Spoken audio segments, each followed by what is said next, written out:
Oyo was a multi-ethnic empire. But the Alaafin did something that was fantastic that they did not do, the Oba of Benin did not do in Edo. What did the Alaafin do? It was called the Yorubanization Agenda. The Yorubanization Agenda was what gave rise to the use of tribal marks. Apart from the issue of it was giving them identity, for them to know the class, the status, where they came from. Even though it was not just Oyo that was also having tribal, there was, even in ancient times, there were tribal marks from Ife.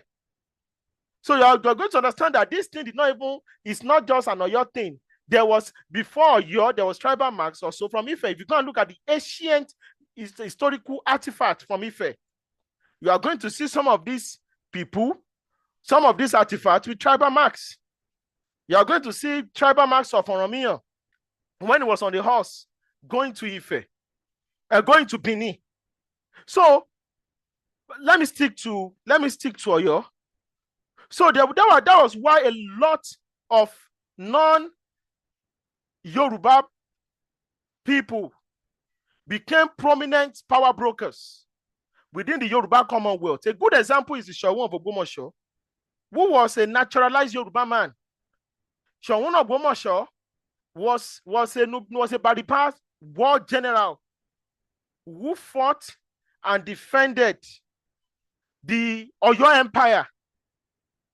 In fact, he was meant to defend that post. It was same thing as Ede. Ede was an Oyo colony. But same thing as Ofa. Same thing as Shao. So I'm not going to go deep into many of these cases because there's a lot of things to touch. So this was the creation of that Oyo. Oyo was a creation of the Oyo Empire. The language, the culture, the linguistics, the dialects, the tribal marks, their way of life, it was all a creation of the Oyo Empire.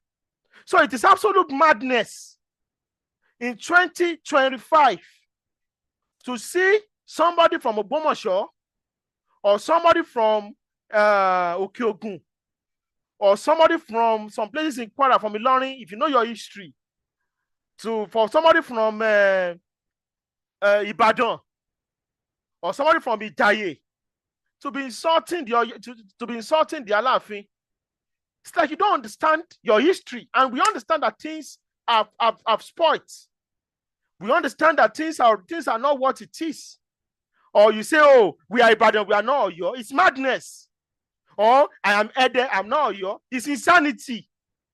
Oyo town is different from Oyo as a group. Oyo town is different from Oyo as a block. Oyo town is different from Oyo as a power broker. Oyo town is different from Oyo as a dialect. Oyo town is different. Oyo town in 2025 was different from the Oyo Empire. There are different things entirely. And we need to understand this reality. But the bloodline, the seat of power that created this particular block, which we call Oyo today, which are the most populous Yoruba block, is the bitter truth.